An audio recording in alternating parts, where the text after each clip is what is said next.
Do you know that under Chris Wray's leadership, he took over at a very difficult time, we all know that, appointed by President Trump, that during his tenure, the applications to the FBI has in fact tripled? Do you think people would be applying to that agency like in those numbers if they thought it was so corrupt? The American public's trust in it is at 40%. That's an all-time low. Did you say that the FBI headquarters should be shut down and reopened as a museum of the deep state? Mr. Chairman, are we allowed to go an extra time? Let's see, you get a second round.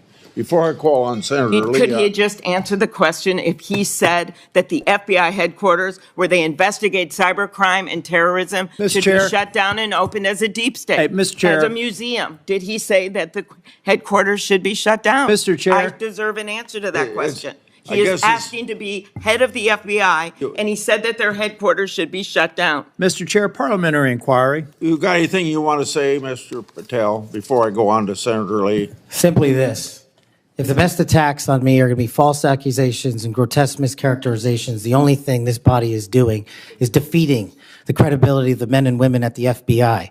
I stood with them here in this country. In every theater of war we have, I was on the ground in service of this nation. And any accusations leveled against me that I would somehow put political bias before the Constitution are grotesquely unfair. And I will have you reminded that I have been endorsed by over 300,000 law enforcement officers to become the next director of the FBI. Let's ask them. Mr. Chairman, I am quoting his own words from September of 2024. It is his own words. It is not some conspiracy. It is what Mr. Patel actually said himself. Facts matter. You forget that you had 3 minutes in the next round to say what you just said. Okay, I'll say them again. Okay.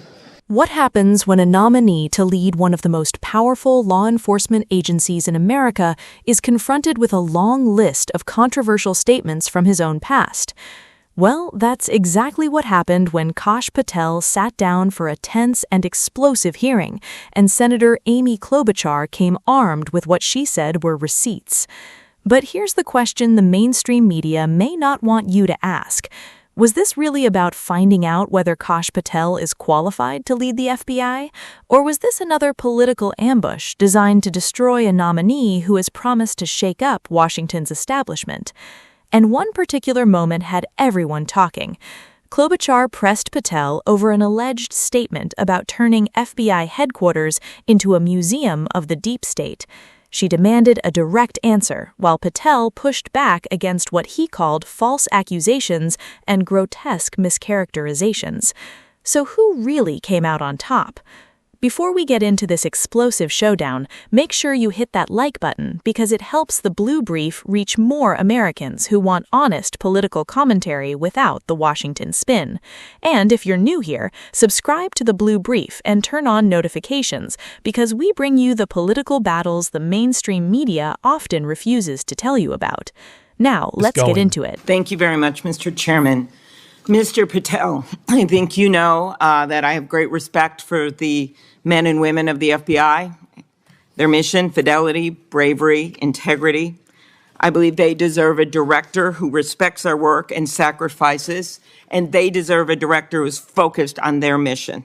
This is not about bingo cards or games. This is not about revenge.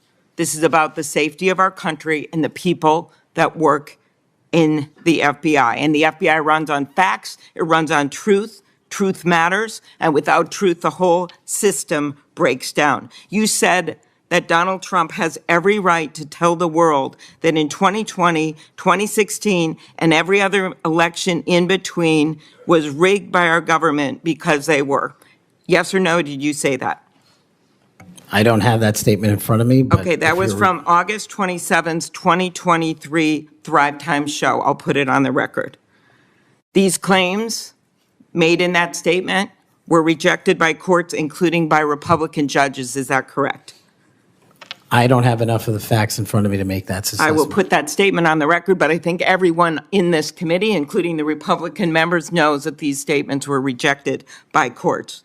You were asked about the police officers in the Capitol who testified in the January 6 hearings, and you accused them of lying. Is that correct or not correct? I don't think that's accurate. Okay, Joe Pack's podcast, March 2024, we'll put it on the record. I was there. The police officers were heroes that day. Yes. Did you post on your personal social media account in May of 2024, January 6th, never an insurrection, cowards in uniforms exposed. They broke the chain of command. I believe you're referencing a post that was shown in part earlier. I don't have it in front of me. Not. As you know, he repeatedly told the president in no uncertain terms that he did not see evidence of fraud that would have affected the outcome of the election. Did you say in February of 2021 that the election stuff was never my job and I stayed out of that stuff? Again, I don't know what comment you're referring to, but I'm sure you're reading a piece of something. You said it on Pushback on a podcast. Is it true, though, that in December of 2020, you reached out to the Trump acting deputy attorney general and asked him to investigate a conspiracy theory claiming that people in Italy had used military technology and satellites to remotely tamper with voting machines in the U.S. and switch votes for Trump from Trump to Biden? Is that true? What was the date? That was out of December of 2020. I was chief of staff to the Department of Defense, so I don't believe that's accurate in any way. Okay, that came out of testimony before Congress. I will give it to you. Have you referred to the media as the most powerful enemy of the United States that they have ever seen? Is that right? Again, you're reading a quote. I take that you're reading it CPAC accurately. 22324. You said we're going to come after the people in the media who lied about American citizens who helped Joe Biden rig the elections. We're going to come after you whether it's criminally or civilly. Is that something you said? That's a partial statement of what I said. Steve Bannon's podcast. You also said you would put the entire fake news mafia press corps on your list. Is that correct? Is that what you said? I don't have that in front of me. Benny Johnson's podcast, 82123. You have said that the FBI, including today, you said that they remain utterly corrupt. This is an agency with agents who have taken down terrorists, taken down bank robbers, taken down crime. And you wrote that the FBI has become so thoroughly compromised that it will remain a threat to the people unless drastic measures are taken. The hearing was supposed to be about Kash Patel and whether he was prepared to lead the Federal Bureau of Investigation. But before long, it turned into something much bigger, a battle over the past, the future, and the very direction of federal law enforcement in America. Senator Amy Klobuchar came into the hearing with a clear strategy. She wasn't simply asking Patel about his qualifications. She was reaching back into his previous interviews, podcasts, social media posts, and public comments, and putting those statements directly in front of him. And from a conservative perspective, this is where things get interesting, because there are two very different ways to look at what happened. One argument is that Klobuchar was doing exactly what a senator should do. If someone is being considered to lead the FBI, the American people have every right to know what that person has said publicly about elections, law enforcement, the media, and the FBI itself. That's a legitimate argument. But there's another side. For years, conservatives have watched Washington politicians defend the FBI when accusations of political bias emerge, only to suddenly demand accountability when someone like Kash Patel promises to investigate the agency and clean house. And that's why this hearing was never going to be ordinary. Klobuchar began by challenging Patel over statements attributed to him concerning the 2016 and 2020 elections.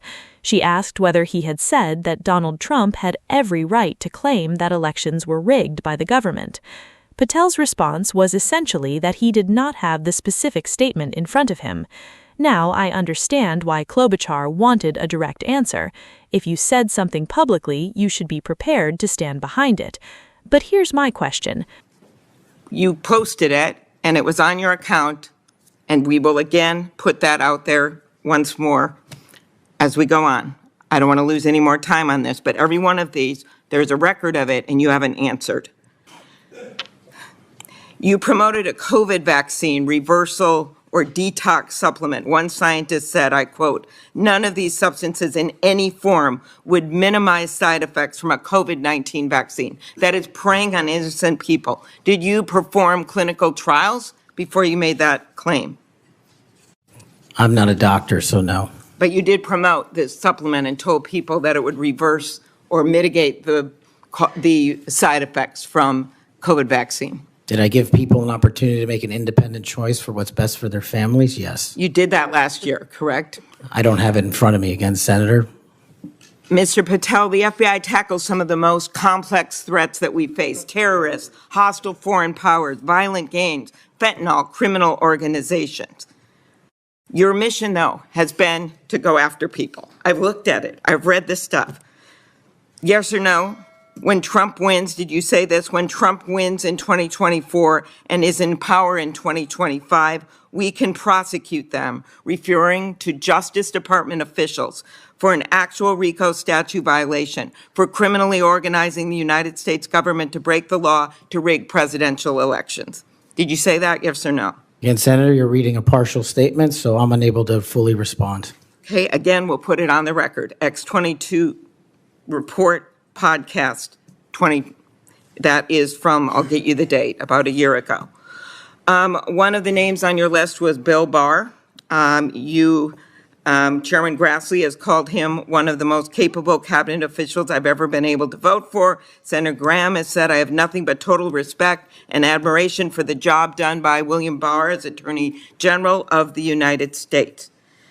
Is Bill Barr on your list of whatever you want to call them, been referred to as an enemies list? You've called them deep state after serving his country as the Attorney General of the United States. Is he on your list because of a personal vendetta? Well, it's not whatever we want to call it, Senator. With all due respect, it's not an enemies list. That is a total mischaracterization. I ask you, I actually used the words you used for the list, which was deep state, right? That's what you put at the top. It is a glossary against in the the Attorney back. General of the United States. Is it because of a personal vendetta that he's on the list? You're under oath. I have no personal vendetta against Bill Okay, Barr. he said about you, you would never be able to command the respect necessary to run the day-to-day operations of the Bureau. That was actually in writing in his book. He had virtually, about you, no experience that would qualify you to serve at the highest level of the world's preeminent law enforcement agency, and that your appointment, as noted by Senator Durbin as Deputy Director to the FBI, would happen over his dead body. Is it, yes or no, why you would put him on the list of deep state as a former Attorney General, Trump Attorney General of the United States, because he wouldn't break the law for Donald Trump? Is that why? Absolutely not. And that is ultimately what this entire debate should be about. Not Democrats versus Republicans, not Trump versus Biden, not left versus right.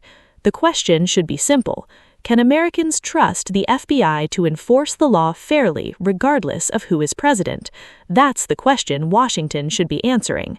Patel responded by accusing his critics of making false accusations and grotesque mischaracterizations. He pointed to his service to the country and highlighted his support from law enforcement officers. And this is where I think the hearing became politically fascinating. Klobuchar believed she was exposing Patel's own words.